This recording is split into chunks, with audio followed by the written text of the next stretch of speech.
Facebook live में आप लोगों का स्वागत है।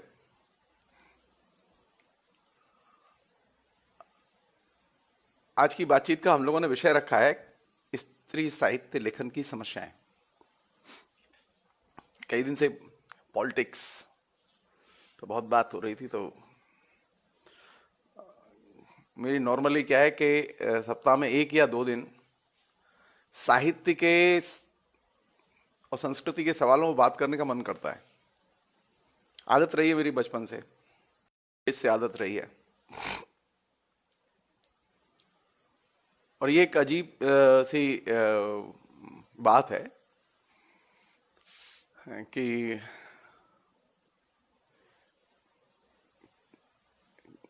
एक आध सवाल भी पूछे हैं लोगों ने, और सवालों के बारे में मैं कितना बोल पाऊंगा मैं नहीं जानता, क्योंकि उसके लिए किताब चाहिए पास में, और किताब है नहीं अभी।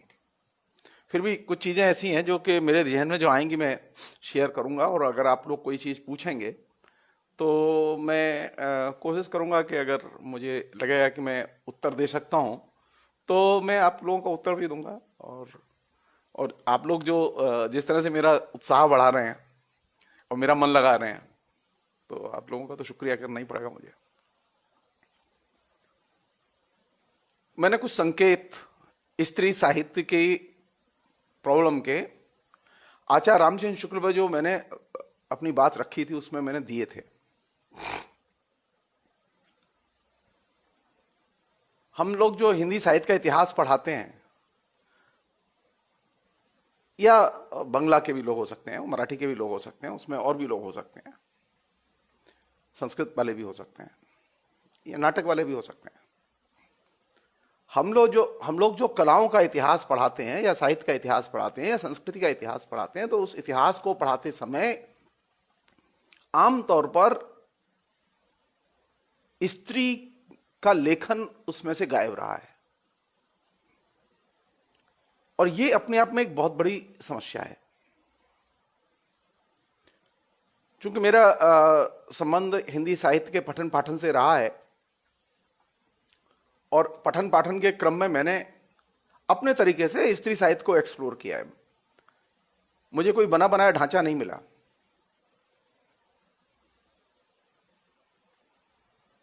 मुझे कोई पैटर्न नहीं मिला।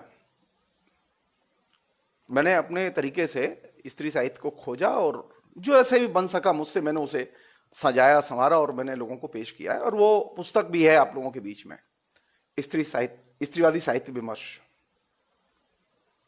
वो पुस्तक अपडेटेड फॉर्म में अभी, ये जस्ट लॉकडाउन खुलेगा तो फिर एक दूसरी रूप में आएगी आपके सामने। मैंने इस बीच में काम भी किया है थोड़ा सा उसके लिए।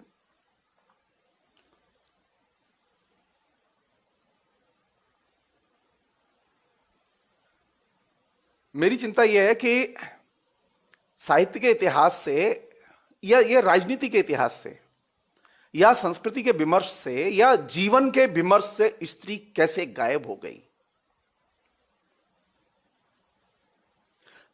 देखिए, वास्तविकता के बिना जी नहीं सकते। कोई काम आप, किसी भी क्षेत्र का कोई भी काम आप स्त्री के बिना कर नहीं सकते।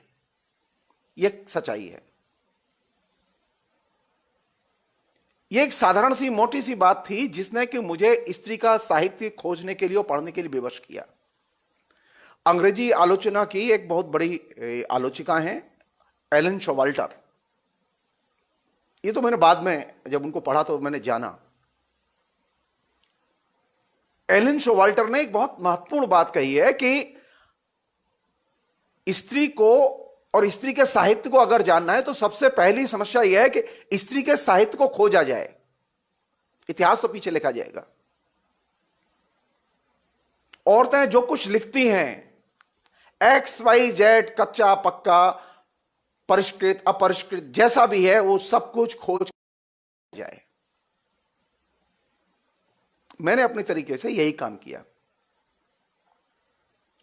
एलन शोवाल्टर, लुइस एर्गिरी, हेलेनी सिक्साउस, या और दूसरी जो पश्चिम की जो बड़ी स्त्रीवादी आलोचिकाएं हैं, उनके पास में बाद में पहुंचा मैं। सबसे पहले मुझे जो आइडिया लगा स्त्री के साहित्य का,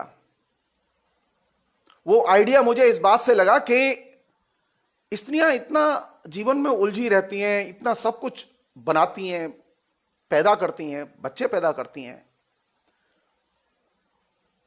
ये कैसे हो सकता है कि स्त्रियां, और स्त्रियों के पास में अच्छी बातें भी होती हैं, फिर ऐसा क्यों है कि स्त्री का साहित्य नहीं मिलता? यह चीज मेरे दिमाग में 1990-91 में आई, पहली बार स्ट्राइक की मेरे दिमाग में। जेएनयू में पढ़ता था तब भी यह चीज थी, लेकिन उस समय मैंने उतना ध्यान नहीं दिया। लेकिन जब मैं नौकरी मेरी लग गई तो मुझे लगा कि मुझे एक काम करना चाहिए अपार्ट फ्रॉम मीडिया, क्योंकि मेरा फेवरेट शौक था कि स्त्री का साहित्य खोजा जाना चाहिए और स्त्री के बारे में पढ़ा जाना चाहिए और स्त्रियों ने जो लिखा है उसे देखा जाना चाहिए। इस क्रम में मैंने हिंदी के जो प्रतिष्ठित आलोचक थे उन सबसे मैंने मुलाकात की, उनके इंटरव्यूज लिए, और उससे मुझे एक अंदाजा लगा कि वहां पर भी बहुत कम जानकारी है।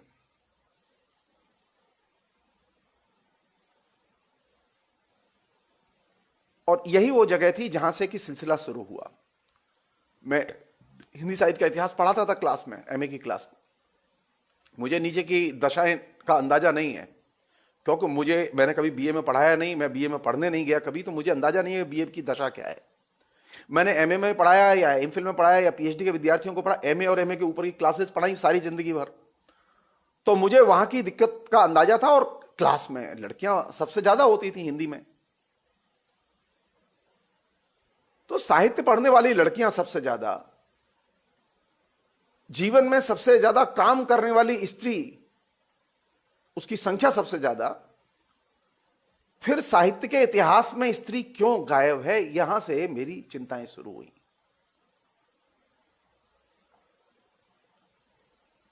और उसने मुझे बहुत कुछ सीखने को, बहुत कुछ जानने का अवसर भी दिया।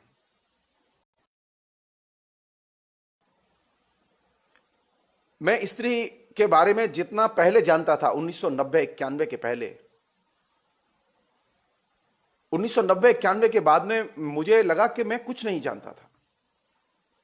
स्त्री का साहित्य पढ़ते पढ़ते, देखते देखते लगातार जो चीजें सामने आई, उससे एक चीज साफ हुई कि अब तक हमारी जो धारणा स्त्री के बारे में रही है, स्त्री के लिखे के बारे में रही है, वो एकदम गलत है।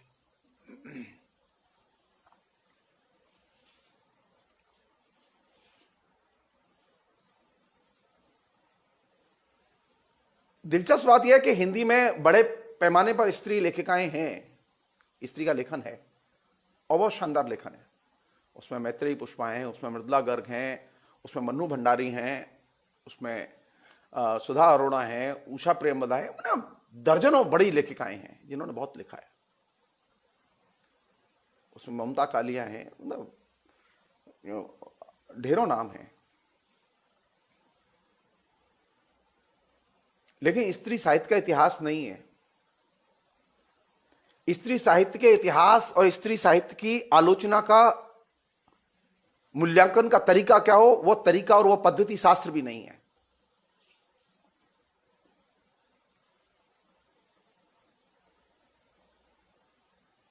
मैंने अपने तरीके से वो पद्धति शास्त्र विकसित करने की कोशिश की और मैंने लिखा भी उसे लेके। उसके पहले किसी ने नहीं लिखा।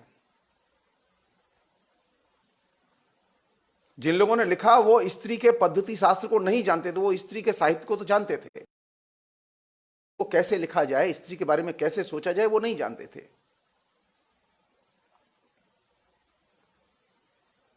हिंदी में स्त्री साहित्य की खोज, स्त्री साहित्य के प्रकाशन, स्त्री के साहित्य के उद्घाटन का काम, ये 20वीं शताब्दी का एक तरह से सबसे बड़ा काम है। 1905-6 के आसपास, 1905 या 6 की बात है ये। एक सज्जन थे देवी प्रसाद मुंशी। देवी प्रसाद मुंशी ने पहला स्त्रियों का संकलन प्रकाशित किया।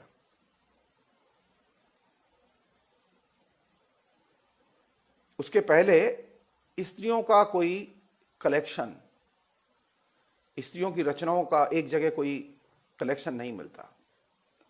और वो कलेक्शन आने का एक सुपरिणाम ये निकला कि लोगों का ध्यान उसकी तरफ गया, ज्यादा नहीं गया लेकिन गया। सो अगर मुझसे पूछा जाए तो मैं यही कहूंगा कि भाई 20वीं शताब्दी का जो प्रमुख जो साहित्यिक परिदृश्य बनता है वो स्त्री साहित्य से बनता है। 20वीं शताब्दी के साहित्य का परिदृश्य, जैसे आचार्य रामचंद्र शुक्ल ने हिंदी साहित्य का इतिहास लिखा, प्रेमचंद जैसा बड़ा लेखक हिंदी साहित्य को मिला, उसी तरह हिंदी साहित्य को स्त्री साहित्य की कैटेगरी भी मिली। ये एक दूसरे के कंट्राडिक्टरी नहीं है। वे लोग पुरुषों के साहित्य पे काम कर रहे थे, देवी प्रसाद मुंशी जो है वो स्त्रियों के साहित्य पे काम कर रहे थे। ये बात दीगर है कि जो इस्टेब्लिशमेंट था हिंदी का, इस्टेब्लिशमेंट से मतलब मेरा यह कि जो हिंदी के आलोचक थे, जो हिंदी के प्रोफेसर्स थे, वे स्त्री के साहित्य को गंभीरता से नहीं लेते थे।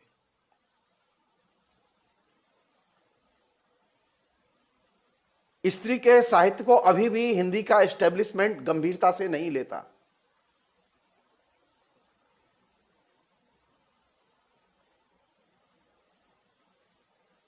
स्त्रियों में कई तरह का लेखन है, एक तरह का लेखन नहीं है। कि ऐसा नहीं कि सारा लेखन जो है वो उच्च कोटि का ही है, उसमें ऐसा भी है जो औसत है।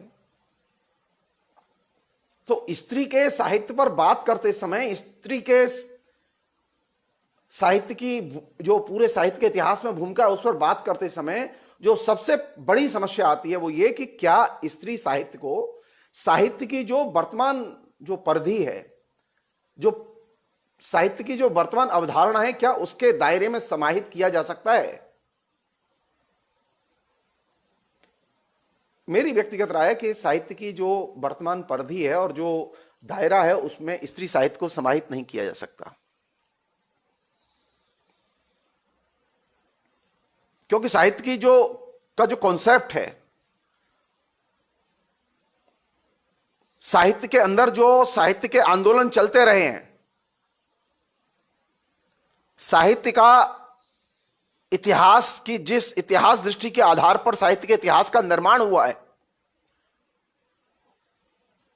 उसके आधार पर स्त्री साहित्य को उसमें समायोजित नहीं किया जा सकता। और यह इसकी एक सबसे बड़ी असुविधा है। मतलब आचार्य शुक्ल के जो साहित्य की धारणा है, हजारी प्रसाद द्विवेदी जो साहित्य की धारणा है, मुक्तिबोध की जो साहित्य की धारणा है, उसमें स्त्री आती ही नहीं है।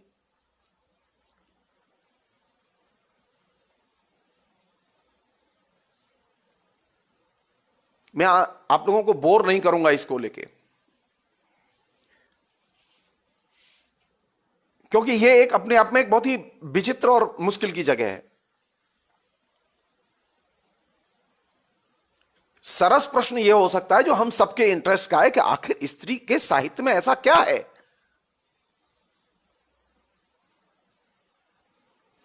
स्त्री की प्रकृति है कि उसकी इतिहास में कोई दिलचस्पी नहीं है। स्त्री को अपने साहित्य का इतिहास नहीं चाहिए। के आइडियोलॉजिकल जो पैरामीटर्स हैं उसके आधार पर विश्लेषण को अस्वीकार करती है।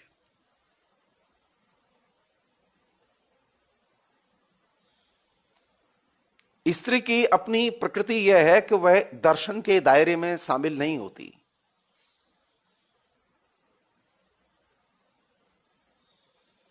क्योंकि दर्शन, राजनीति, साहित्य की विचारधाराएं ये बुनियादी तौर पर स्त्री को एड्रेस ही नहीं करते। यही वजह है कि स्त्री अपने को इनके दायरे के बाहर रखती है, और उसका एक बड़ा कारण है। बड़ा कारण यह है कि स्त्री विचारधारा में नहीं होती।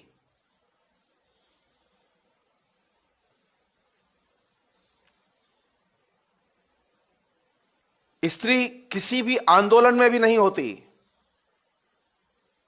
स्त्री की दो चीजें महत्वपूर्ण हैं और इन दो चीजों को स्त्री अपने तरीके से देखती है, व्याख्यायित करती है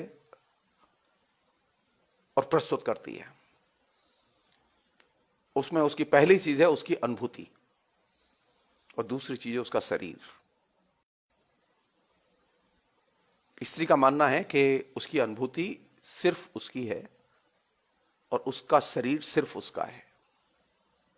और ये दो चीजें न तो साहित्य की आलोचना मानने को तैयार है, न दर्शन के दर्शन शास्त्री मानने को तैयार है,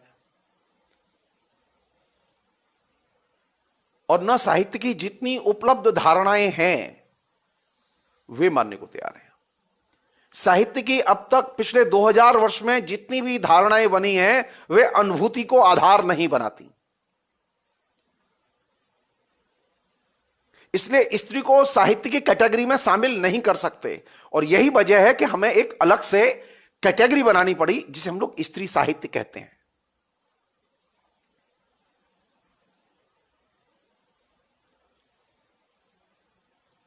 अगर साहित्य में कभी इस बात पर विचार किया गया होता कि साहित्य की कोई कैटेगरी अनुभूति के आधार पर बनाई जा सकती है तो शायद स्त्रियां इस बात के लिए राजी हो जाती कि उन्हें साहित्य में शामिल कर लिया जाए।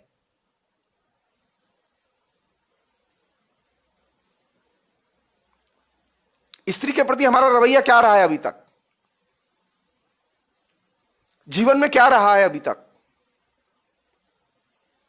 स्त्री को हम हमेशा स्त्री पुरुष को दोनों को एक दूसरे के पूरक के तौर पर देखते हैं, स्त्री को पुरुष के पूरक के तौर पर देखते हैं, पुरुष को स्त्री के पूरक के तौर पर देखते हैं। वो जो पुरानी जो बहुत महत्वपूर्ण धारणा है अर्धनारीश्वर की, कि अर्धनारीश्वर की धारणा के तहत हमने कंसीव किया है स्त्री पुरुष के संबंधों को।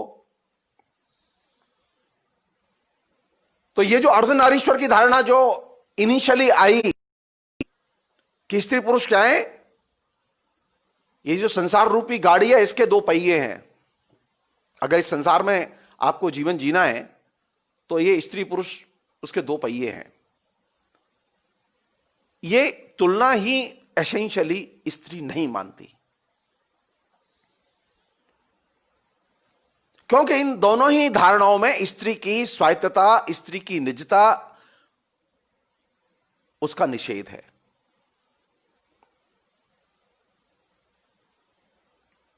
स्त्री की पहली शर्त, स्त्री के साहित्य के पढ़ने की पहली शर्त, स्त्री को समझने की पहली शर्त यह है कि आप स्त्री की निजता को, उसकी व्यक्तिगत स्वायत्तता को माने।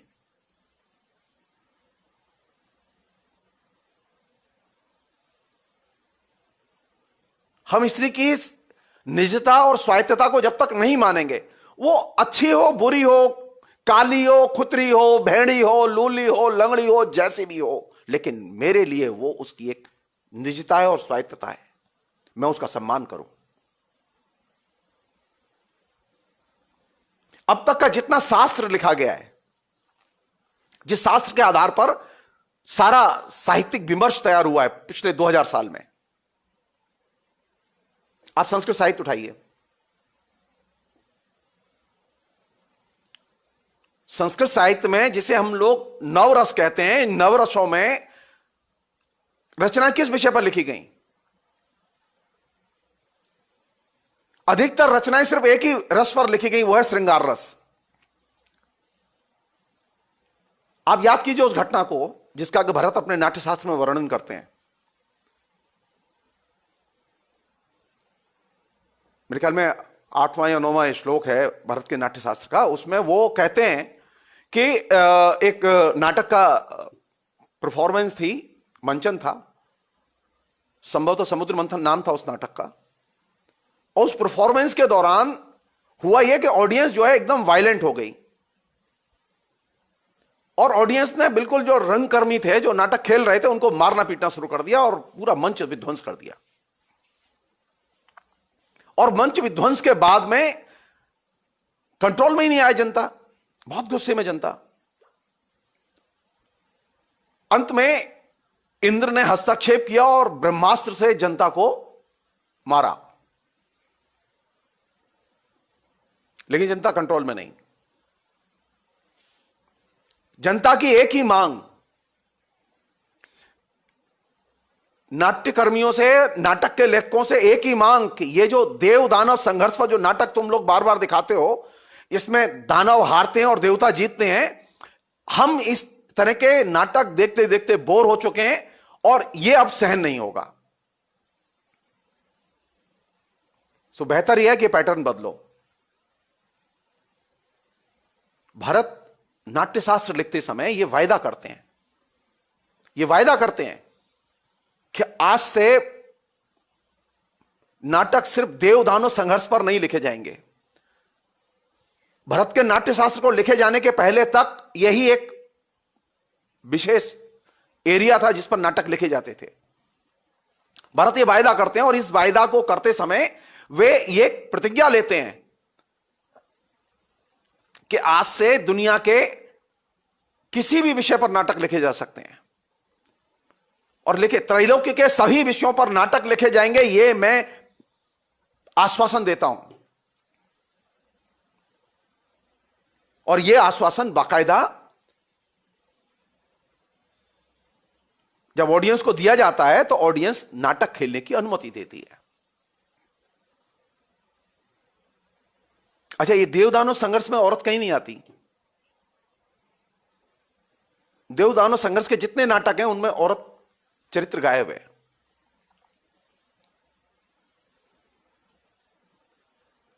सिलसिला शुरू हुआ वहां से, लेकिन संस्कृत के जो आलोचक थे, संस्कृत के जो लेखक थे, वे इस प्रतिज्ञा को जो कि भरत मुनि ने नाट्यशास्त्र लिखते समय की थी, इस प्रतिज्ञा का वो पालन नहीं करते। संस्कृत साहित्य की परंपरा में बड़े पैमाने पर साहित्य लिखा गया, नाटक लिखे गए। वो नाटक जो सारे नाटक श्रृंगार रस में लिखे गए। अधिकतर नाटकों का रस एकमात्र श्रृंगार रस है।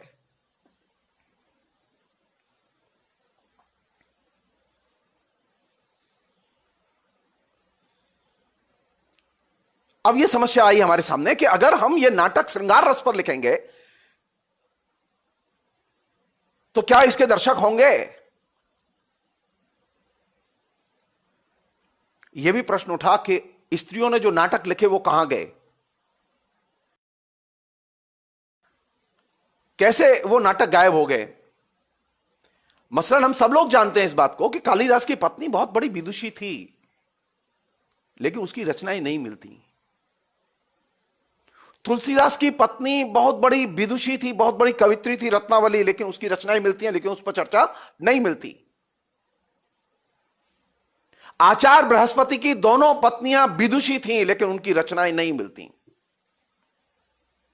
वेद की दर्जनों ऋचाएं हैं जिनको कि स्त्रियों ने लिखा है, लेकिन उन पर विमर्श नहीं मिलता। कोई तो बात होगी। क्या ऐसी चीज है कि यह औरत का जिक्र करने से, औरत के लिखे को नोटिस लेने से यह पुरुष कतराते रहे?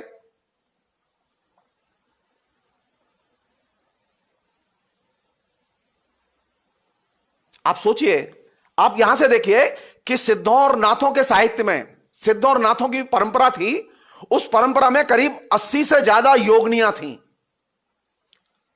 और उन्होंने बहुत शानदार रचनाएं लिखी हैं। साहित्य के इतिहास की परंपरा में उन योगनियों के नाम भी मिलते हैं, लेकिन उन योगनियों की रचनाएं नहीं मिलती।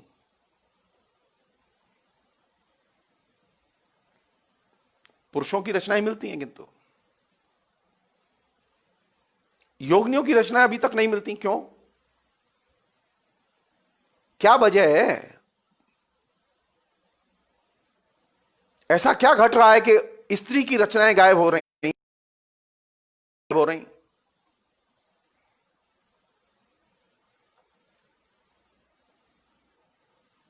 एक और भी समस्या है मेरे सामने जो कि मैं आपसे शेयर करना चाहता हूं। मैं अभी तक इसका उत्तर नहीं खोज पाया हूं। मैं वो ये कि श्रृंगार रस है ना, ये श्रृंगार रस का आधार क्या है?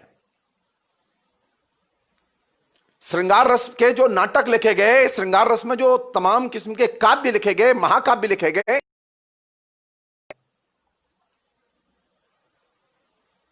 इनका आधार है कामसूत्र। तो कामसूत्र की परंपरा, कामसूत्र के लेखन की परंपरा, इसमें भी कौन शामिल है? सिर्फ पुरुष। स्त्री कैसी होगी यह हमने हिस्ट्री में जाना किसके नजरिए से? पुरुष के नजरिए से, स्त्री के नजरिए से नहीं। कामसूत्र के से प्रभावित होकर जो श्रृंगार साहित्य पिछले 2000, उसकी सबसे बड़ी जो उपलब्धि थी वो क्या थी? एक से एक बड़े रचनाकार हैं उसमें, मतलब उसमें मतलब अनपैरेलल रचनाकार हैं, इसमें कोई दो राय नहीं। श्रृंगार रस के एक से एक बड़े एपिक लेखक हैं, लेकिन श्रृंगार रस की जो धुरी है वो है कामसूत्र। और कामसूत्र ने एक विवेक, एक दृष्टि स्त्री के बारे में निर्मित की। और यह आता है कि श्रृंगार रस की जितनी भी, कामसूत्र से प्रभावित जितनी भी आलोचना की या काम शास्त्र की परंपरा की कृतियां पिछले 2000 वर्ष में लिखी गई, वे सब पुरुषों ने लिखी, स्त्रियों ने कोई नहीं लिखी। स्त्री कैसी होगी, स्त्री के साथ प्यार कैसे करना चाहिए, उसके कितने आसन होने चाहिए, कितने उसके आसन नहीं होने चाहिए, कैसे कैसे प्यार नॉर्मल होगा, कैसे एबनॉर्मल होगा, कैसे गंधर्व होगा, कैसे गैर गंधर्व होगा, वगैरह वगैरह, उसकी अनंत कोटियां किसने निर्मित की? यह उन लोगों ने निर्मित की जो लोग कभी स्त्री से मिले नहीं। कामसूत्र का जो रचयिता है वो वह रचयिता है जिसने स्त्री देखी नहीं है। श्रृंगार साहित्य में जो स्त्री रची गई, जिसका चित्रण किया गया, वह स्त्री है जो जीवन में कभी नहीं मिलती।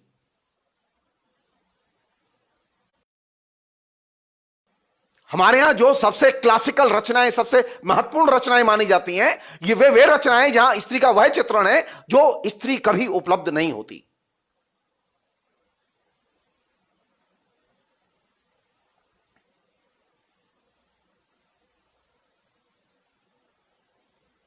इसलिए वहां कभी स्त्री के प्रश्न भी नहीं उठते। तो हमारे दिमाग में जो एक मोटे तौर पर कॉन्सेप्ट बना स्त्री का, वो क्या बना? उसकी बॉडी को लेकर बना, उसके उपभोग को लेकर बना,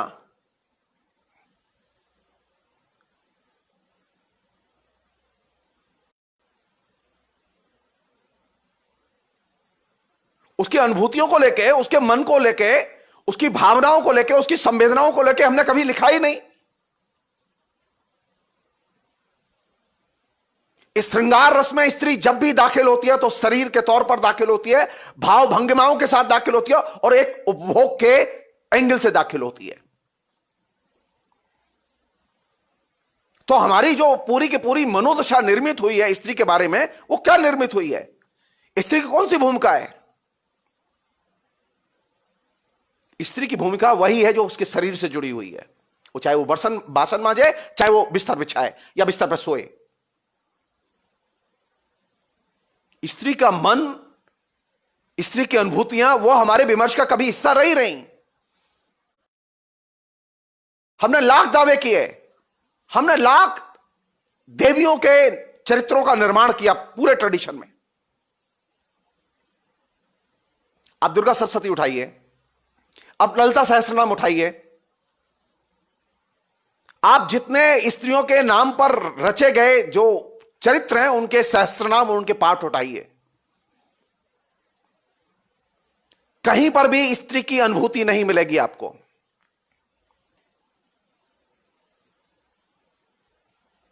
और इसीलिए वे फेक हैं, आइडियोलॉजिकली निर्मित हैं, वे कृत्रिम वैचारिक तौर पर निर्मितियां हैं। किसकी निर्मितियां हैं? पुरुष की।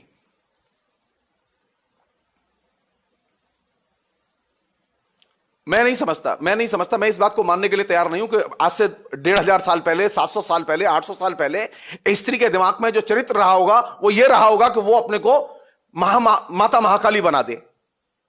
ये पुरुष की सृष्टि है, ये स्त्री की सृष्टि नहीं है। स्त्री के जितने भी दैवीय चरित्र हैं, वे सारे के सारे चरित्र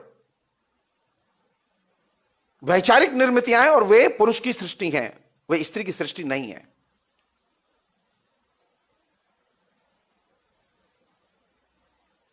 क्योंकि स्त्री मूलतः विचारधारा में नहीं मिलती, स्त्री मूलतः शरीर में भी नहीं मिलती। स्त्री एसेंशियली अनुभूति में मिलती है, संवेदनाओं में मिलती है। You just feel it. अगर स्त्री के बारे में तुम महसूस नहीं कर सकते तो स्त्री को प्राप्त नहीं कर सकते।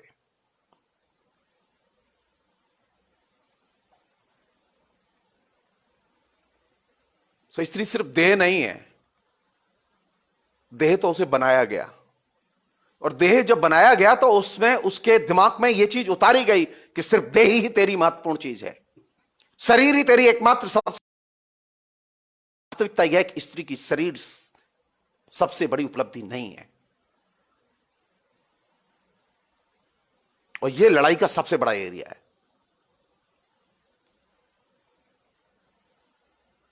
मैं पिछले 30 साल से यह बात शेयर करता रहा हूं, लिखता भी रहा हूं इस बात को कि स्त्री कहां मिलेगी। स्त्री मिलेगी अनुभूति में। You just feel. ये जो शरीर में स्त्री मिलेगी, ये चीज पुरुष की निर्मित है, ये स्त्री की निर्मित नहीं है। इसलिए आप देखेंगे कि स्त्री को फीलिंग्स में जो मजा आता है, अनुभूति में जो मजा आता है, वो उसे शरीर में नहीं आता।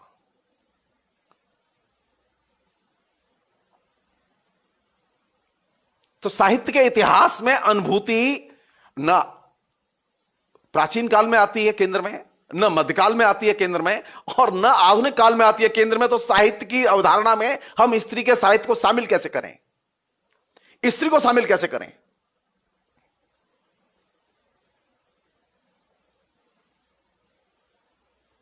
स्त्री कोई वायवीय चीज नहीं है। स्त्री कोई सामाजिक तौर पर तैयार शुदा की गई कोई एक वस्तु या पदार्थ नहीं है।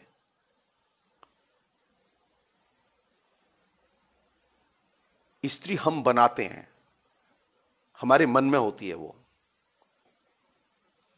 हमारे सामने होती है, वो हमें उसे अर्जित करना पड़ता है। हमने मुश्किल यह है कि हमने स्त्री को अर्जित करने की सारी प्रक्रियाएं बंद कर दी। हमने एक बनाया ढांचा बना लिया है कि स्त्री कैसी होनी चाहिए, उसकी कैटेगरी 1 2 3 कामसूत्र ने दी है।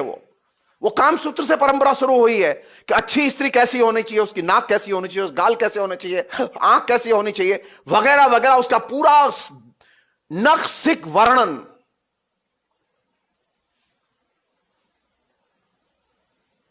अगर आप कामसूत्र की सफलता देखें तो यह तो बहुत बड़ी अचीवमेंट है उसका, और पुरुष की असफलता देखिए आप।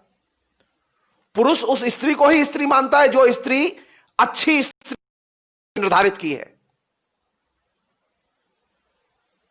इससे पुरुष की मूर्खता का भी अंदाजा लगता है कि पुरुष कितना मूर्ख होता है।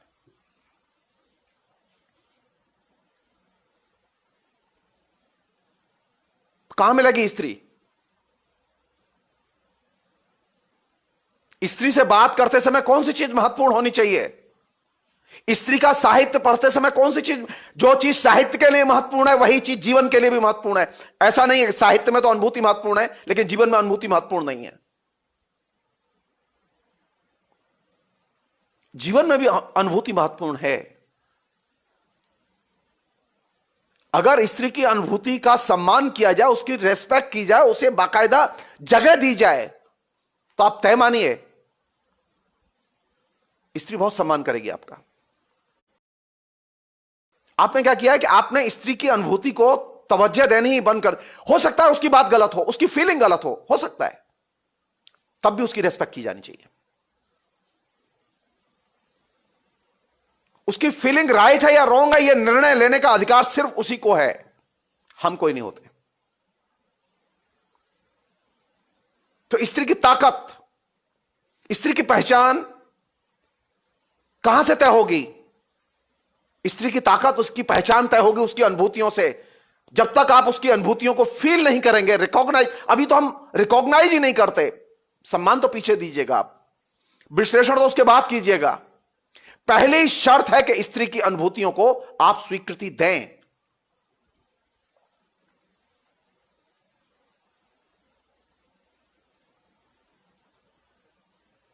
और स्त्री की अनुभूतियों को स्वीकृति देने के लिए एक चीज बुनियादी तौर पर जरूरी है। स्त्री साहित्य को, स्त्री साहित्य का मूल्यांकन करने के लिए एक चीज बुनियादी तौर पर जरूरी है, आप स्त्री के प्रति कमिटेड हो। आप स्त्री के प्रति कमिटेड हुए बिना, प्रतिबद्ध हुए बिना, आप स्त्री की अनुभूति को समझ ही नहीं सकते, पकड़ ही नहीं सकते।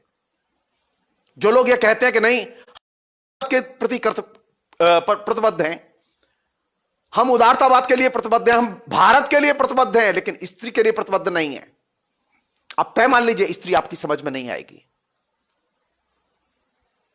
स्त्री देश में नहीं मिलती, स्त्री घर में भी नहीं मिलती, स्त्री विचारधारा में भी नहीं होती, स्त्री अनुभूति में होती है। और अनुभूति कहां से आएगी? आप उसकी एक स्वायत्तता को माने, और यह अनुभूति आपको अर्जित करनी पड़ती है। हमें से कोई व्यक्ति ऐसा नहीं है जिसने कि स्त्री के साथ जीवन न गुजारा हो। वो पहले मां होती है, बहन होते हैं, परिवार में और दूसरे लोग होते हैं जिनमें स्त्रियां ही स्त्रियां होती हैं, लेकिन हमने कभी यह सोचा है कि उनकी अनुभूतियां कैसी होती हैं? कभी हमने बात की है? मैं आपको एक वाकया बता रहा हूं जिससे कि आपको उसका थोड़ा सा, इस प्रॉब्लम का थोड़ा सा अंदाजा लगे। हुआ यह कि कई हजार साल की प्रैक्टिस है ये। इस सैकड़ों साल की प्रैक्टिस ने स्त्रियों को भी अपनी अनुभूतियों को छिपाने की आदत डाल दी है। जैसे पुरुष उसकी अनुभूतियों को रिकॉग्नाइज नहीं करता, तो स्त्रियां भी अपनी अनुभूतियों का व्यक्त नहीं करती, वो छिपाती हैं अपनी अनुभूतियों को,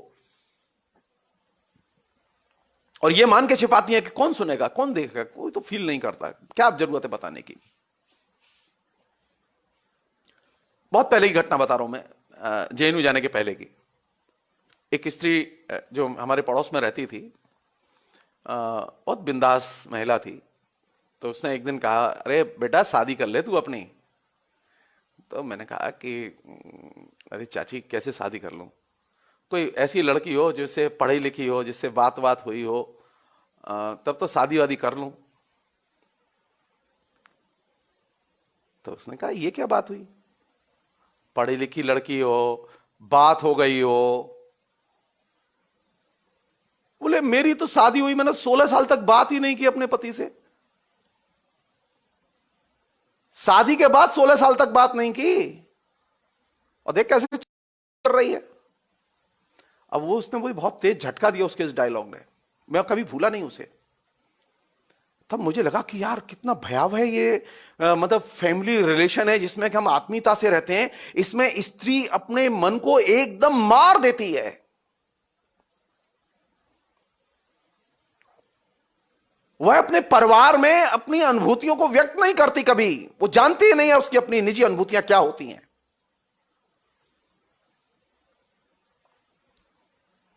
बोले कि हमने तेरे चाचा से 16 साल से बात नहीं की, वो पीठ फेर के सोता था और हम भी पीठ फेर के सोते थे। अब तू ऐसी लड़की से शादी करेगा जिससे तू बात कर लेगा, पहले दोस्ती कर लेगा, जान लेगा।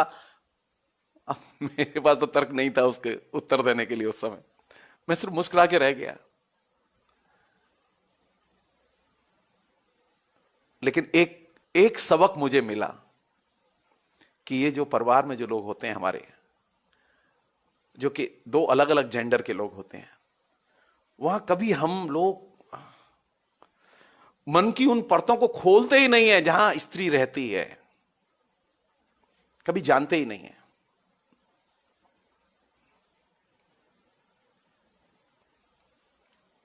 मैं फिर रिपीट कर रहा हूं इस बात को, और मैं स्त्री शरीर में नहीं होती। स्त्री की शरीर में उपस्थिति को दर्ज कराया है इस कामसूत्र ने। स्त्री शरीर है और बॉडी है, और बॉडी के अलावा कुछ नहीं है, यह धारणा दी कामसूत्र ने। और इस धारणा का सबसे ज्यादा प्रतिपादन किया श्रृंगार रस के लेखकों ने।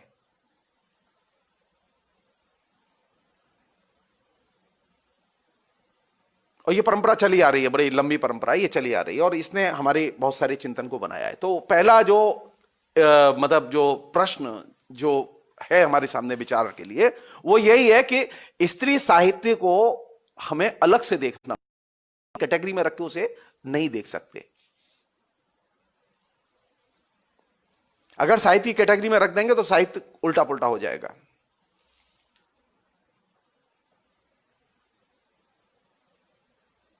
मसलन अगर हम साहित्य की कैटेगरी में स्त्री के साहित्य को रख लेते हैं, हम मान लेते हैं कि हाँ ये एक ही गाड़ी के दो पहिए हैं और स्त्री पुरुष एक दूसरे के पूरक हैं। स्त्रियां इस बात को निषेध करती हैं कि उन्हें पूरक के तौर पर देखा जाए, और मैं इस बात से सहमत हूं कि उन्हें पूरक के तौर पर नहीं देखना चाहिए। स्त्री को स्वतंत्र स्वायत्त रूप में देखना चाहिए। स्त्री पूरक नहीं है, और जब स्त्री पूरक नहीं है तो सारा विमर्श अलग होगा।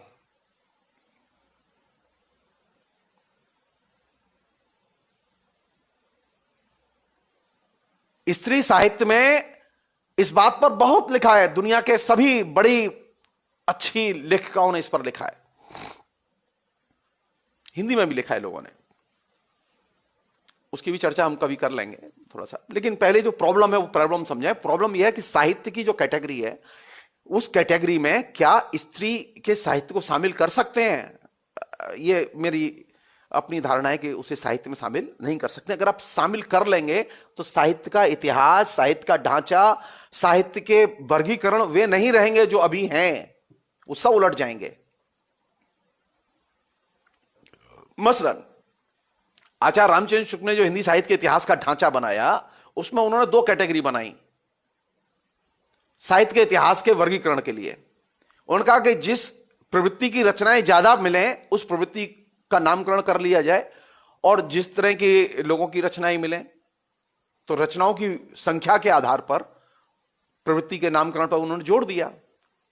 तो अगर नाथों और सिद्धों के जमाने में अगर योगनियों की, जो कि 80 से ज्यादा योगनियां थी, अगर उनकी रचनाएं मिल जाती हैं या शामिल कर लेते हैं हम,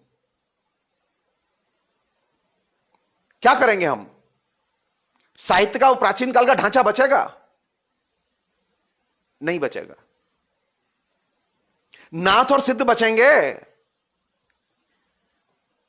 नाथ और सिद्धों का साहित्य भी नहीं बचेगा, क्योंकि बहुसंख्यक हैं वो औरतें।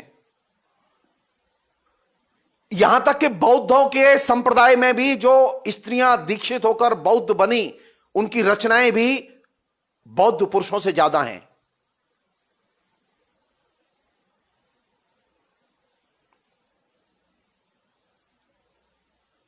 भक्ति आंदोलन में मध्यकाल में जितने पुरुष लेखक हैं उनसे 3 गुना ज्यादा स्त्रियों ने लिखा है। 3 गुना ज्यादा स्त्रियों ने, संख्या है उनकी ऐसी करीब 70 से अधिक स्त्री लेखिकाएं हिंदी की, और जगह की नहीं, हिंदी की। हिंदी के पुरुष लेखक 25-30 से ज्यादा नहीं है, लेकिन स्त्रियों की संख्या 70-75 से ज्यादा है। तो वैसी स्थिति में जब हिंदी साहित्य का इतिहास आएगा, वो ये कि लिटरेचर का जो मौजूदा जो ढांचा है, जो प्रचलन में है, वो ढांचा एकदम बदल जाएगा।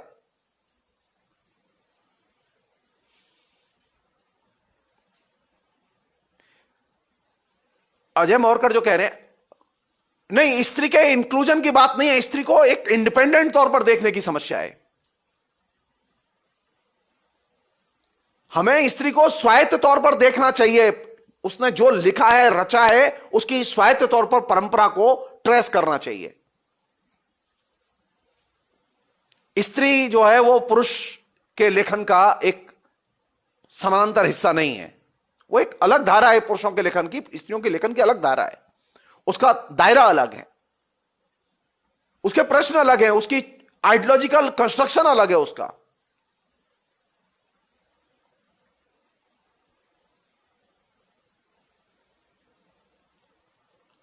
हमें उसे देखने की आदत अपनी अलग से बनानी पड़ेगी। हमारे पास में जो आदतें हैं, जो हमारे संस्कार हैं स्त्री को देखने के, वे सारे के सारे संस्कार पुंजवादी संस्कार हैं। हम स्त्री को स्त्री की नजर से देखते ही नहीं है। स्त्री को देखने के लिए, जैसे मैंने शुरू में कहा, कि उसके लिए पहली शर्त है,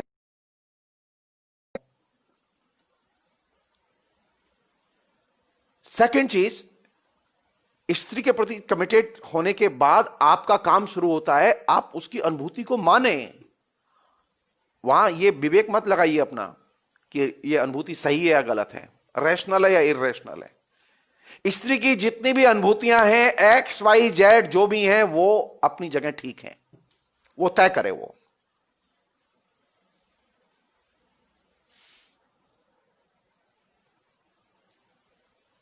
और आपने जिस दिन ये इन प्रैक्टिस, आप तय मान लीजिए आपका जीवन सोने जैसा हो जाएगा। यह भी संभव है कि आपका जीवन बहुत दुख में हो जाए, क्योंकि स्त्रियां अभ्यस्त नहीं है इसकी। स्त्रियां अपने पत्ते नहीं खोलती, क्योंकि स्त्रियों की वास्तविकता को, स्त्रियों की रियल फीलिंग्स को सुनने की पुरुष में क्षमता नहीं होती। अधिकतर पुरुष ऐसे होते हैं कि वे उसकी रियल फीलिंग्स को सुनना नहीं चाहते।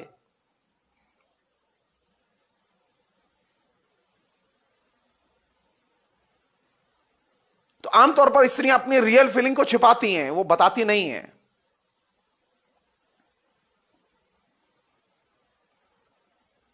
अब देखिए, मैं आपको एक छोटा सा उदाहरण दे रहा हूं जिससे आप इस प्रॉब्लम को समझ सकते हैं थोड़ा सा। मीराबाई का एक इमेज बना दिया है ना साहित्य में और जीवन में। मीराबाई क्या थी? भक्त कवि। अब आप बहस कर लीजिए, किसी से भी बहस कर लीजिए, आप यह सिद्ध ही नहीं कर सकते कि वो भक्त कवि नहीं है, क्योंकि सब कन्विंस है हम लोग मीरा भक्त है,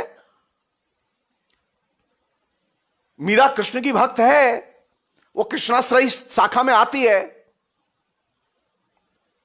कोई भी व्यक्ति, कोई भी आलोचक मीरा को एक रिवेल के तौर पर, एक बागी के तौर पर,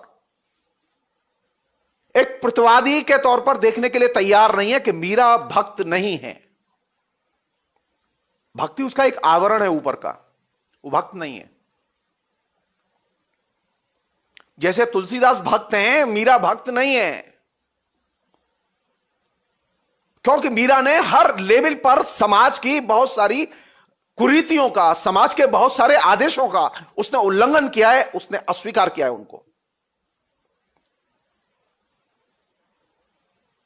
उस तरह का उल्लंघन, उस तरह का अस्वीकार व्यवहार में न तुलसी ने किया, न कबीर ने किया।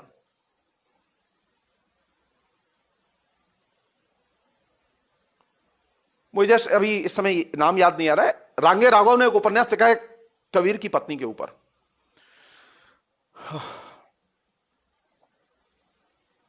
और उस उपन्यास में एक घटना का जिक्र किया है रांगे राघव ने। वो मुझे अभी रैंडम अभी अचानक याद आ रही है वो चीज।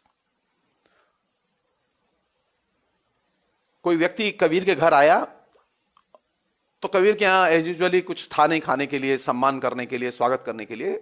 लेकिन वो आया तो उन्होंने कहा बैठो, तुम रुको। उसने कहा हम रुकेंगे आज। बोले ठीक है रुको, कोई दिक्कत नहीं है।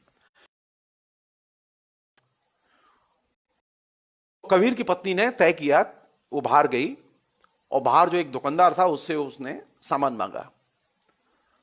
कबीर की पत्नी देखने में बहुत सुंदर थी, अच्छी थी। तो दुकानदार ने कहा सामान तो दे दूंगा मैं, लेकिन शर्त यह है कि तुम्हें आज शाम को मेरे साथ सोना होगा, क्योंकि तुम्हारे पास पैसे तो है नहीं देने के लिए। तो कबीर की पत्नी ने कहा हाँ ठीक है, मैं सोऊंगी तुम्हारे साथ, मैं आऊंगी, तुम सामान दे दो, क्योंकि घर में अभी आदमी आए तो मुझे स्वागत सत्कार करना है। तो उसने, दुकानदार ने सामान दे दिया। वो औरत घर गई, उसने अपने अतिथियों को खिलाया पिलाया। शाम जब हुई तो जब निकलने को थी तो कबीर ने पूछा उससे कहां जा रही हो? तो उसने कहा कि मैं उस दुकानदार के पास जा रही हूं, क्योंकि मैं सुबह वायदा करके आई थी उससे, क्यों पैसे तो है नहीं देने के लिए, तो यही वायदा हुआ था कि मैं सोऊंगी उसके साथ में, उसके बदले में उसने सामान दे दिया था मुझे। तो कबीर ने कहा जाओ। वो महिला गई और जाके उसने दुकानदार से कहा कि भाई आ गई हूं, अब जो करना है कर लो। दुकानदार भी एकदम घबरा गया, उसे उम्मीद ही नहीं थी कि ये महिला सचमुच में वायदे की पक्की और आ जाएगी। तो उसने हाथ जोड़ के विदा किया, बोले कि नहीं आप जाइए, मैंने मान लिया। और स्त्री लौट आई। रांगे राघव में ये साहस है कहने का, बताने का कि कबीर की पत्नी कैसी थी।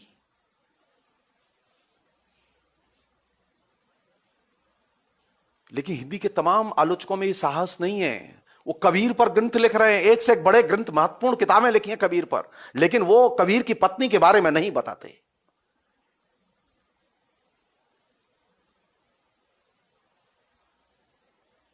कबीर कहां मिलेंगे? तुलसी कहां मिलेंगे?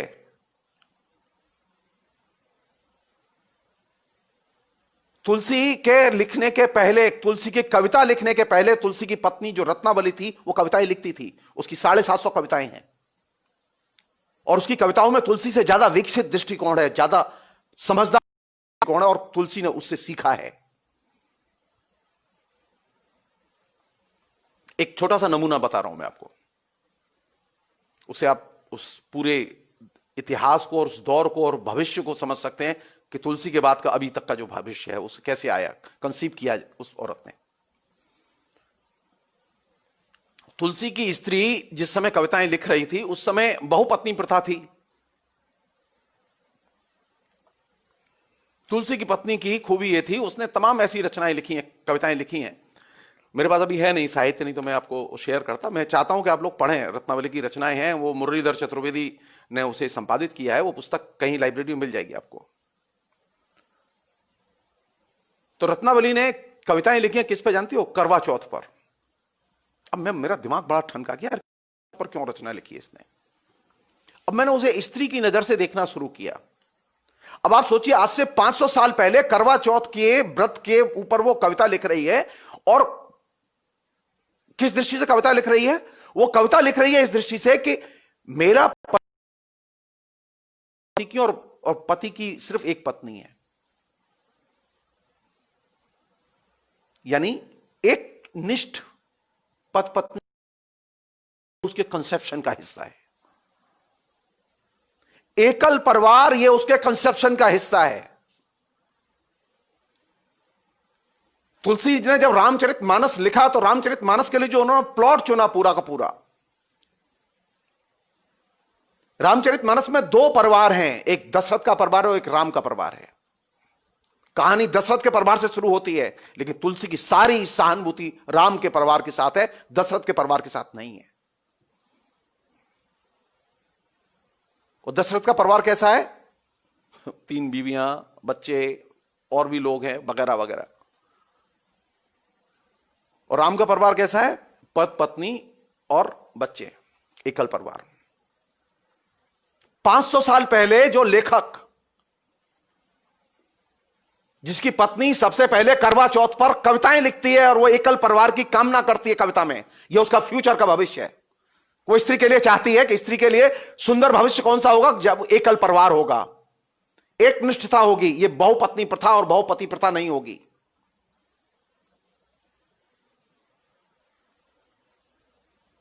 ये जो फोरकास्ट है, ये जो भविष्य का विजन है, ये भविष्य का विजन स्त्री के यहां पहले आया, तुलसी के बाद में आया।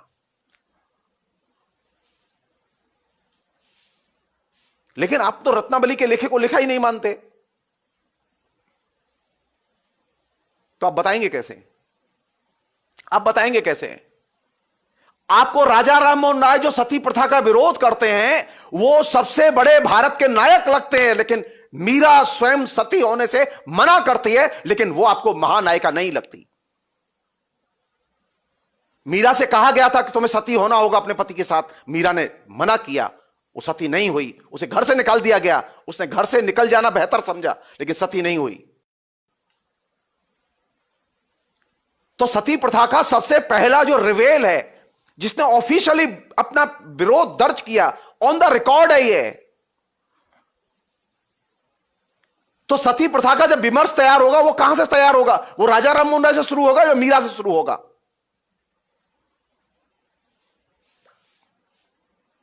मेरी नजर में तो मीरा से शुरू होगा, वो राजा राममोहन राय से शुरू नहीं होगा।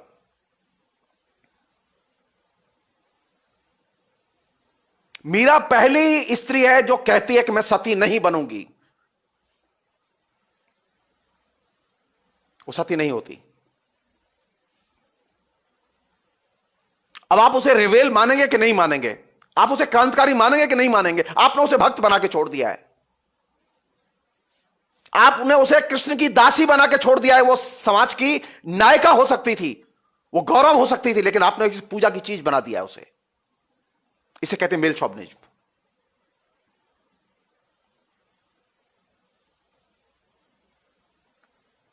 जो सिद्ध सामंतों के साहित्य में जो 80 से अधिक योगिनियों के नाम मिलते हैं, उस सिद्ध सामंतों के साहित्य मिलते हैं, उसकी खूबी क्या है? क्या है उसकी खूबी? ये कौन लोग थे सिद्ध सामंत साहित्य में जो लोग थे, जो लेखक थे, कौन लोग थे? ये वे लोग थे जो कि समाज, जो जिसे हम सोसाइटी कहते हैं अंग्रेजी में, समाज की जो वर्गीकृत धारणा थी उस वर्गीकृत धारणा को नहीं मानते, ये उसके बाहर रहते हैं। हमारे यहां जो कल्चर्ड लोग थे, जिन्होंने कि वर्णाश्रम व्यवस्था को बनाया हुआ था, उन्होंने समाज की एक धारणा भी बनाई हुई थी। कभी मौका लगा तो उस पर हम बात करेंगे। तो ना तो सिद्धों के साहित्य में जो लेखक शामिल हुए, ये वे लेखक थे जो कि सोसाइटी के जो प्रचलित कॉन्सेप्ट है उस कॉन्सेप्ट को नहीं मानते।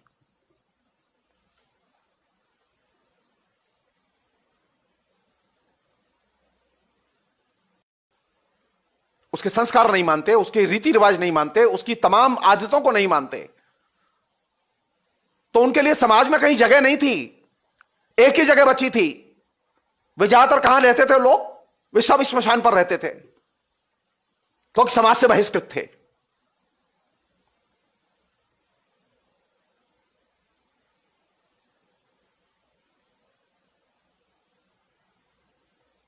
अब आप इन्हें रिवेल के तौर पर देखेंगे या इन्हें भक्त कवियों के तौर पर देखेंगे?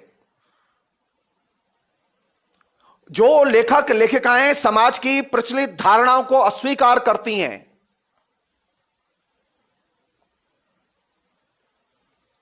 उन लेखकों को आप कैसे देखेंगे? कभी मेरे हिसाब से कालिदास को देखिए। खाली कालिदास को आपने बहुत क्लासिकल शानदार कवि के तौर पर, लेखक के तौर पर चित्रित किया हुआ है, लेकिन एक रिवेल के तौर पर आप नहीं देखते उसे।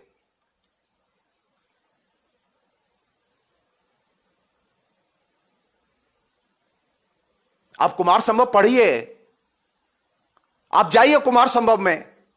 कालिदास ने सबसे बड़ा दुस्साहस का काम किया अपने जीवन में, किसी कवि ने नहीं किया। ये उसने भगवान के संभोग का वर्णन किया है। दुस्साहस देखिए उसका।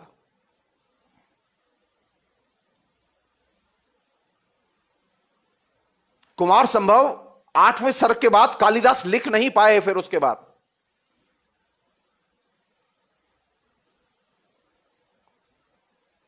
रचनाएं पढ़ते समय, साहित्य पढ़ते समय हम उन एरियाज को एक्सप्लोर करें जिनमें हम पहले कभी गए नहीं हैं। क्यों नहीं गए? उसके अपने अपने तरीके हैं, कायदे हैं, तर्क हैं। अगर हमें हिस्ट्री में अगर सती के विमर्श पर बात करनी है तो मीरा प्रस्थान बिंदु होगी, राजा राम मोहन राय नहीं। राजा राम मोहन राय सेकंड। और यही वजह रविन्द्रनाथ टैगोर की नजर में मीरा बड़ी रिवेल है, राजा राम मोहन राय नहीं।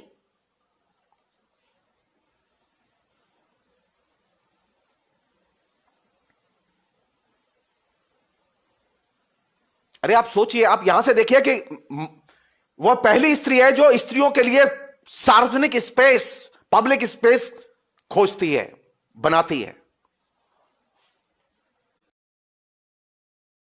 स्त्रियों के लिए पब्लिक स्पेस नहीं होता था पहले कभी।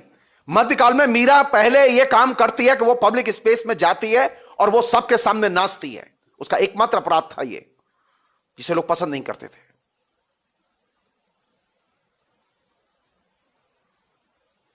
मीरा भक्त कभी नहीं है। मीरा भारतीय साहित्य की, हिंदी साहित्य की एक वैकल्पिक परंपरा को निर्मित करने वाली स्त्री है। अब आपने क्या किया? आपने तो ना तो उसे स्त्री रहने दिया, ना उसे रिवेल बनने दिया, क्रांतिकारी बनने दिया। आपने उसे भक्त कवि बना के छोड़ दिया। क्योंकि भक्त एक ऐसी कैटेगरी है जिसमें हर एक चीज हजम की जा सकती है। भक्ति एक ऐसा दायरा है जिसमें हर चीज हजम की जा सकती है। मेल शॉविनिज्म का सबसे बड़ा एरिया है भक्ति।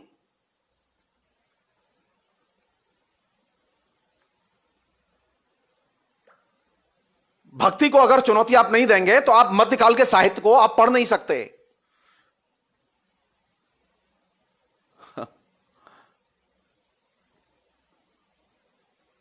हिंदी में एक कवि थे,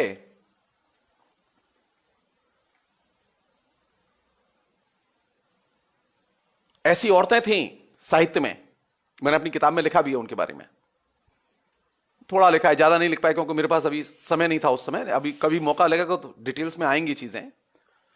ऐसी भी औरतें थीं जो कि खुलेआम कहती थीं कि हम अपने गुरु के साथ जाके हम रहेंगी लिव इन रिलेशनशिप में, हिंदी भाषी क्षेत्र में, ब्रिज में।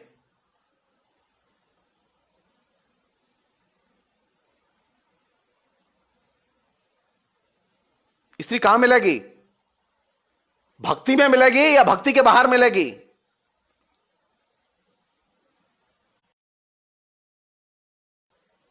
स्त्री की परंपराएं वे नहीं है जो पुरुष साहित्य की परंपराएं हैं। जो साहित्य की परंपराएं वे स्त्री की परंपराएं नहीं है।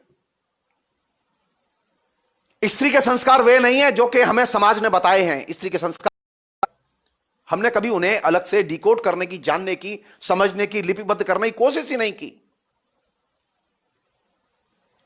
मीरा की कहानी आप उठाइए, खाली कहानी उठाइए, मीरा के डिटेल्स उठाइए, आपको एकदम अलग किस्म का चरित्र दिखाई देगा। वो भक्त चरित्र नहीं है, लेकिन आपने उसे भक्त चरित्र बना दिया है। यह हिंदी आलोचना की ब्यूटी है, इसे ही कहते हैं मेल शॉविनिज्म। जब आप स्त्री को विचारधारा के दायरे में लाके और विचारधारा के जरिए निर्मित करने की कोशिश करेंगे तो आप तय मानिए आप स्त्री के मर्म की हत्या कर देंगे। मीरा का मर्म भक्ति नहीं है, मीरा का मर्म है प्रतिवाद और स्त्री का मन। स्त्री के मन और उसकी ताकत, उसकी ऑटोनॉमी कि वो सबसे बड़ी कवित्री है।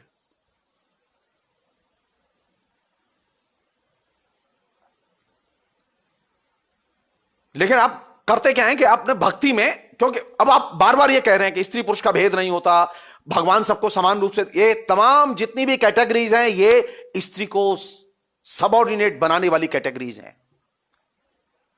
सो प्लीज, स्त्री को भक्ति के दायरे में शामिल जब आप करते हैं तो आप स्त्री का उसका स्वत्व छीन लेते हैं,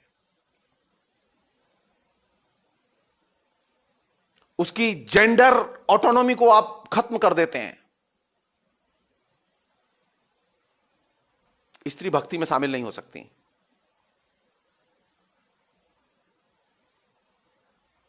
स्त्री लेस्बियन भी थी।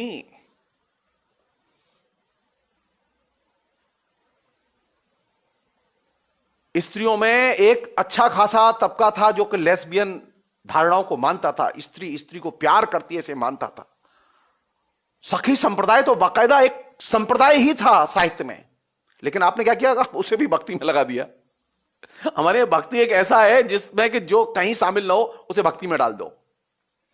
और जब मॉडर्न पीरियड आया तो मॉडर्न पीरियड में साहित्य की कैटेगरी आई। मॉडर्न पीरियड के पहले साहित्य नहीं था, साहित्य की अवधारणा नहीं थी। पहले काव्य था, नाटक था, लेकिन साहित्य as a such, literature as a such category नहीं थी। यह कैटेगरी 19वीं शताब्दी में ही आई है।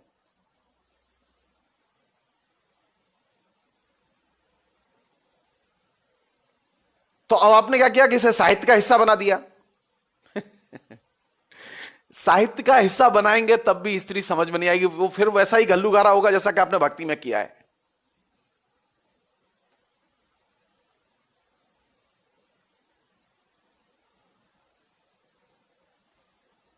मैं दो चरित्र हैं जो कि मेरे लिए अभी भी चुनौती हैं। हिंदी आलोचना के लिए हैं या नहीं है मैं नहीं जानता, लेकिन मेरे लिए अभी भी हैं। प्रेमचंद की जो प्रसिद्ध कहानी है कफन, उसकी जो नायिका है जो बोलती नहीं है, वो मेरे लिए चुनौती है। आलोचना उस पर लिखी जानी चाहिए। मेरे लिए मीरा चुनौती है, आलोचना मीरा पर लिखी जानी चाहिए कि मीरा ने सती प्रथा का विरोध कैसे किया, क्यों किया।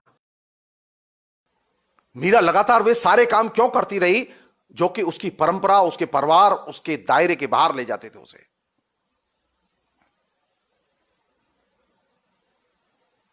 मीरा की पूरी सारी की सारी गतिविधियां वो एक रिवेल की, एक बागी की, एक ऐसे व्यक्ति की, एक ऐसे स्त्री चरित्र की गतिविधियां हैं जो कि उसे किसी भी तरह से परंपरा में शामिल नहीं होने देती। लेकिन हमने परंपरा में ठूंस दिया है उसे।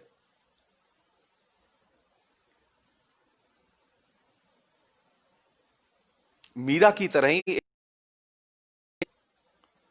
जो पुराने साहित्य में है साउथ में, जिसे अंडाल कहते हैं।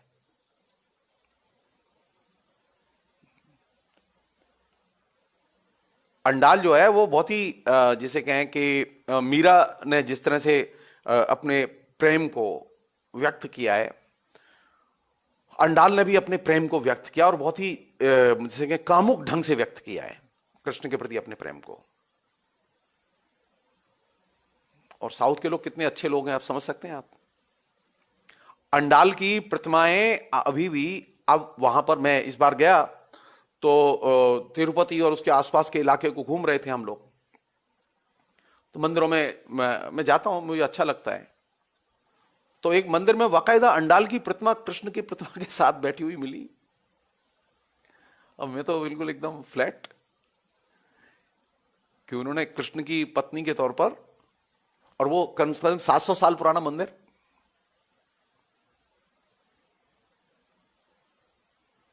मेल, इसे कहते हैं मेल शोभनिज्म। अब अंडाल को भी उन्होंने पत्नी बना के छोड़ा।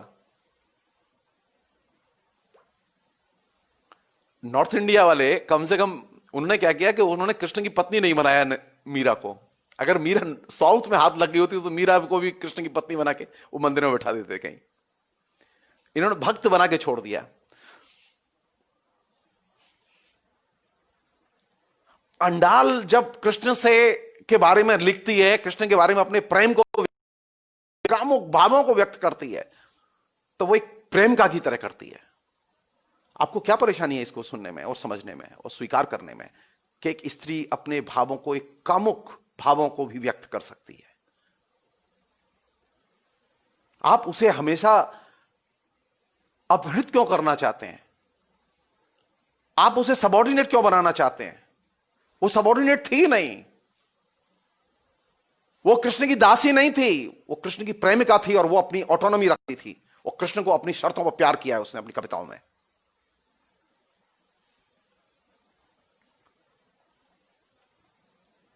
कहने का मतलब यह कि अगर भक्ति आंदोलन में इन लेखिकाओं को पढ़ेंगे तो आपको भक्ति को एकदम विस्फोट बम लगा के उड़ा देना होगा। भक्ति के कॉन्सेप्ट के आधार पर इन लेखिकाओं को नहीं पढ़ा जा सकता, क्योंकि भक्ति का कॉन्सेप्ट जो है वो इनके स्वत्व का उन्हें मेल शॉविनिज्म के पुंजवादी विचारधारा के दायरे में ले जाता है। वहां उनकी कोई अपनी स्वायत्तता, निजता नहीं बचती।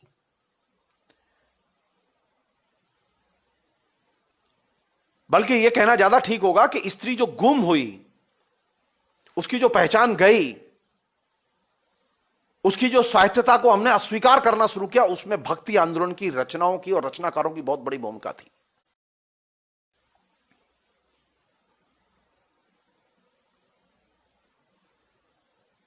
जाने अनजाने ये सब हुआ है। ऐसा नहीं कि कोई षड्यंत्र करके किया गया है, ऐसा नहीं है कि किसी ने षड्यंत्र किया हो कि नहीं ऑर्डर दे दिया हो, नहीं, ऐसा कुछ नहीं है। ये अनजाने में हुआ है। मेल शॉविनिज्म है, आइडियोलॉजी इनडायरेक्टली, बिना आपको पता नहीं चलता, लेकिन काम करती है।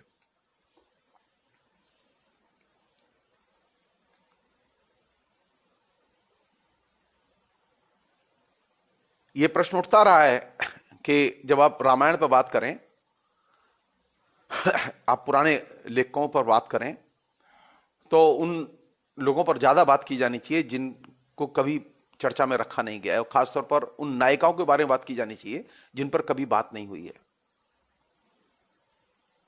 हमारे यहां सिर्फ एक ही व्यक्ति था जिसने कि ये दुस्साहस किया, वो है मैथिली शरण गुप्त।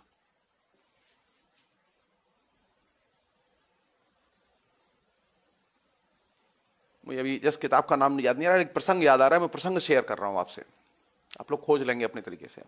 मैथिली शरण गुप्त ने एक किताब लिखी है, उसमें उन्होंने राम को नायक नहीं बनाया, लक्ष्मण को नायक बनाया और लक्ष्मण की पत्नी को नायिका बनाया है। और यह काव्य लिखने के बाद में उन्होंने चिट्ठी महात्मा गांधी को लिखी, यरवदा जेल में जब महात्मा गांधी बंद थे, महात्मा गांधी को चिट्ठी लिखी और कहा कि ये मैंने काव्य लिखा है और ये भेज रहा हूं कॉपी आपको, आप बताइएगा पढ़ के। महात्मा गांधी ने पढ़ा और मैत्रेय गुप्त महात्मा गांधी के अनुयायी अनुयायी थे, तो उन्होंने महात्मा गांधी को पढ़ा। महात्मा गांधी ने पढ़ के कहा कि तुमने मेरी भावनाओं को आहत किया है, तुमने राम कथा को एकदम बदल दिया है। पहली बार हुआ कि लक्ष्मण और उर्मिला जो है वो नायक नायिका हैं और वो केंद्र में आते हैं, और राम और सीता केंद्र में नहीं आते। महात्मा गांधी चिट्ठी लिखकर मैत्रेय गुप्त से अनुरोध करते हैं कि तुम इसे बदल दो, मेरी भावनाएं आहत हुई हैं। इसके बाद पलट के मैत्रेय गुप्त चिट्ठी लिखते हैं गांधी जी को कि अगर आपकी भावनाएं आहत हुई हो तो हो, मैं इसे बदलूंगा नहीं।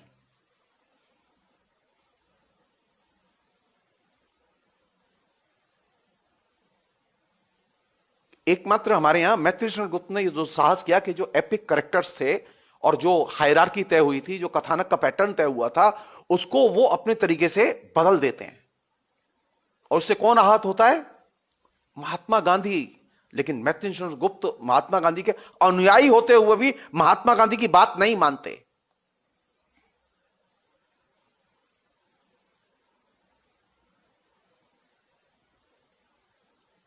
तो साहित्य की जो प्राचीन रचनाएं हैं, मध्यकालीन रचनाएं हैं, उनके जो चरित्र हैं और खासतौर पर स्त्री चरित्र हैं, उन स्त्री चरित्रों पर बात करते समय आपको जो प्रचलित पैटर्न है देखने के, आलोचना के, उन पैटर्न के बाहर जाना होगा।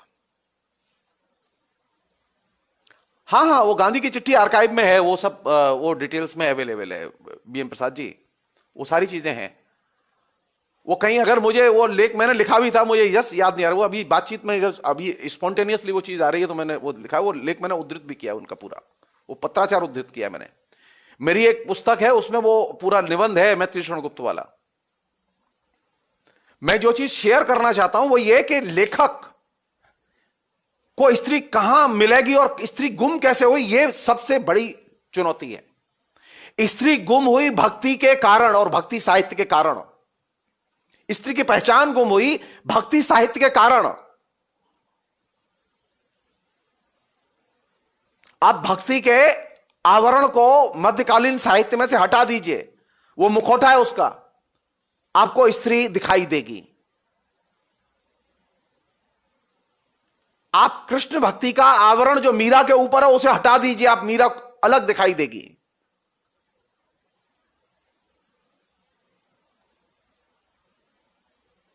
अब आधुनिक काल में आइए, आप आधुनिक काल में आइए तो आप बहुत सारी चीजें हैं, बहुत सारी उलझन है।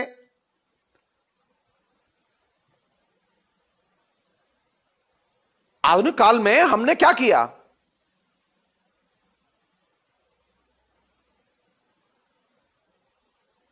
भारतेंदु हरिश्चंद्र के जमाने में, महावीर प्रसाद द्विवेदी के जमाने में, और भी बाद के साहित्य में, प्रगतिशील साहित्य में, बाद के दौर में भी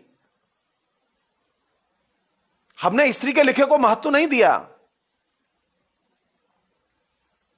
हम साहित्य आंदोलनों पर महत्व देते रहे। या तो हमने भक्ति आंदोलन की चर्चा की, या इन साहित्यिक आंदोलन जो चले साहित्य में, या ये जो युग बनाए गए साहित्य के, इन पर हमने महत्व दिया। और इसके चलते सबसे ज्यादा उपेक्षा किसकी हुई? स्त्री, स्त्री और सिर्फ स्त्री के लेखन की। वो गलती आलोचना लिखते समय रामविलास शर्मा से भी हुई, वो गलती नामवर सिंह ने भी की, वो गलती बाकी लोगों ने भी की। क्योंकि जब आप साहित्य की कैटेगरी हुआ कि प्रेमचंद युग, द्विवेदी युग, भारतेंदु युग, भक्ति काल, रीति काल, तो स्त्री नहीं आएगी। क्योंकि ये जितने भी पदबंध हैं, ये जितनी भी कैटेगरीज हैं, कॉन्सेप्ट हैं, ये वर्गीकरण हैं, ये सारे के सारे वर्गीकरण स्त्री की स्वायत्तता को नहीं मानते।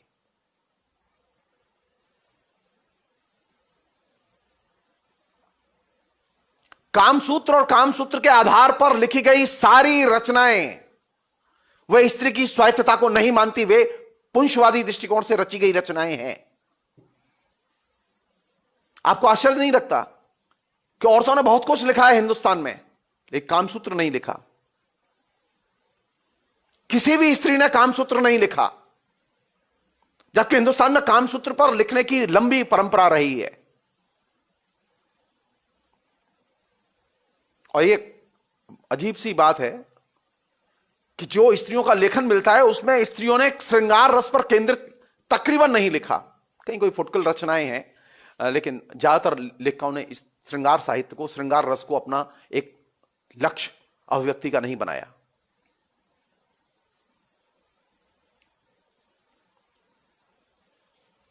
अंत में एक चीज कह के मैं बात खत्म करूंगा, जो कि बहुत जरूरी चीज है। क्योंकि उसका कामसूत्र से, श्रृंगार साहित्य से संबंध है, तो एक बहुत ही सिंपल सा, सरल सा प्रश्न हम लोगों के बीच में है, जो हम लोग उठाते रहे अपने तरीके से, हम आप लोगों के सामने भी रख रहे हैं। मसलन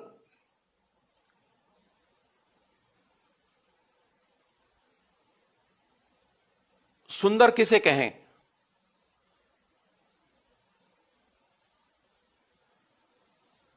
या सजना किसे कहते हैं? एक तरीका तो वह है सजने का जो कि किताब में लिखा हुआ है, क्या क्या नीचे से ऊपर तक पहनना चाहिए, क्या क्या क्या क्या कैसी किस तरह की चीजें होनी चाहिए। श्रृंगार का मतलब क्या है?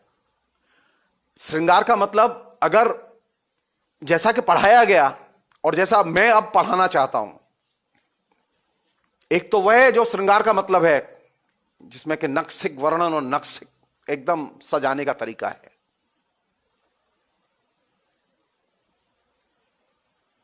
सस्ती क्यों है आप? सजने की जरूरत, सजना इसलिए हम चाहते हैं, हम स्वाभाविक दिखने के लिए।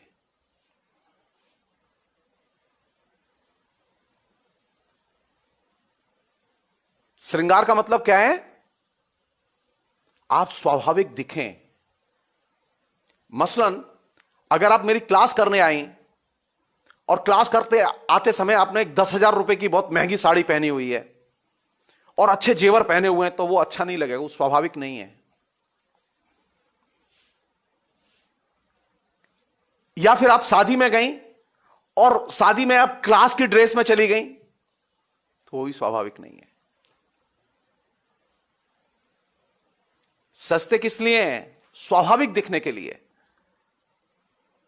उसका संदर्भ से बहुत गहरा संबंध होता है, उसका वस्तुओं से संबंध नहीं है।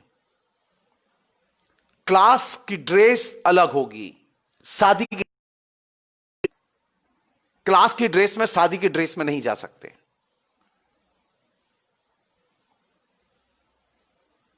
तो श्रृंगार किसके लिए?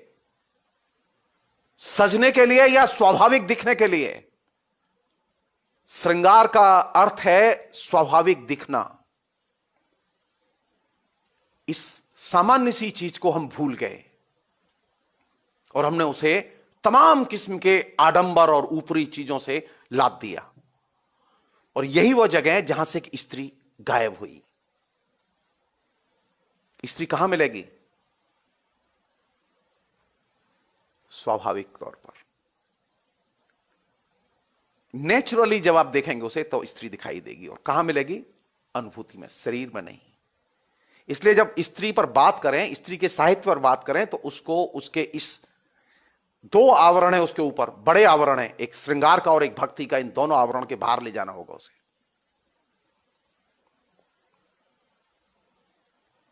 आप तय मानिए, स्त्री ज्यादा सुंदर लगेगी आपको, स्त्री ज्यादा सहृदय ढंग से बात करेगी आपसे, यदि आप उसकी अनुभूतियों को रिकॉग्नाइज करें, उसकी ऑटोनॉमी को रिकॉग्नाइज करें।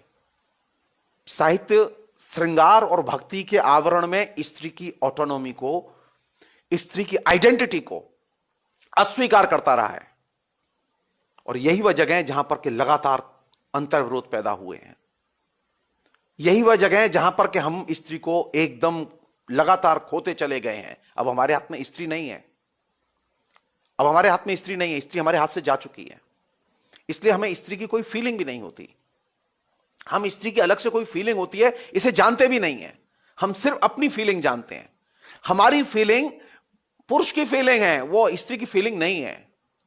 इसलिए स्त्री की अनुभूतियों को आपको अर्जित करना पड़ेगा, और वह तभी संभव है जब आप स्त्री की नजर से उसे देखें। स्त्री की नजर और पुरुष की नजर एक नहीं होती। स्त्री का दर्द और पुरुष का दर्द एक नहीं होता। ये जो लोग कहते हैं ना कि स्त्री पुरुष एक जैसे होते हैं, वो गलत कहते हैं, गलत कहते हैं। आप स्त्री के दर्द को महसूस नहीं कर सकते, आप चाहे जितने ही फेमिनिस्ट हों। मसलन जो प्रेगनेंसी का दर्द है वो सिर्फ स्त्री महसूस कर सकती है। जो मंथली पीरियड में जो उसे पीड़ा होती है वह सिर्फ स्त्री महसूस कर सकती है। मैं महसूस नहीं कर सकता, आप महसूस नहीं कर सकते। इसलिए यह धारणा गलत है कि स्त्री पुरुष एक जैसे होते हैं, उनकी पीड़ाएं एक जैसी होती हैं। उनकी पीड़ाएं एक जैसी नहीं होती। स्त्री अलग होती है और पुरुष अलग होता है। उसकी व्यक्तिगत सत्ता को हमें स्वीकार करना चाहिए। हमने किया यह है कि स्त्री पुरुष एक होते हैं, वो मनुष्य है, और मनुष्य के तौर पर देखो और मान लो उसे, यह सारा घोटाला इसकी जड़ से हुआ है। स्त्री मनुष्य तो है, लेकिन वो स्त्री भी है। उसकी स्वायत्तता को हमें मानना होगा। इसलिए लोगों ने कहा कि वो मानवी है, मानव है और मानवी है। तो स्त्री कहां मिलेगी? जब पुरुष के दायरे के बाहर जाएंगे, पुरुष की अनुभूतियों के बाहर जाएंगे, पुरुष के चिंतन की कैटेगरीज के बाहर जाएंगे, तब आपको स्त्री मिलेगी। तो स्त्री साहित्य पर बात करते समय पहली जो चुनौती है वो ये है कि हम पुरुष की कैटेगरीज में, पुरुष की अनुभूतियों में, पुरुष के नजरिए से स्त्री को न देखें। हमने अब तक स्त्री को देखा है पुरुष के नजरिए से, पुरुष की अनुभूतियों के आधार पर, जो गलत है। और यही वजह है स्त्री हमें पसंद नहीं करती, स्त्री हमें प्यार नहीं करती। स्त्री की आत्मा को हम आज तक जीत नहीं पाए। स्त्री ने अपने दरवाजे बंद कर दिए हमारे लिए। हमने बहुत पहले ही दरवाजे उसके लिए बंद कर दिए थे। तो हम जो लोग दो रहते हैं, वो कौन लोग रहते हैं? हम दो लोग रहते हैं एक बॉडी की तरह, एक दूसरे की शारीरिक जरूरतें पूरा करने के लिए। हम मनुष्य की तरह नहीं रहते। हम उसको मनुष्य की तरह ना खोलते हैं, ना शेयर करते हैं, ना देखते हैं। तो स्त्री के लिए जरूरी है कि आप इस तमाम जो तंत्र पिछले कई हजार वर्ष में आपने निर्मित किया स्त्री को देखने का, इस तंत्र को आप तोड़ें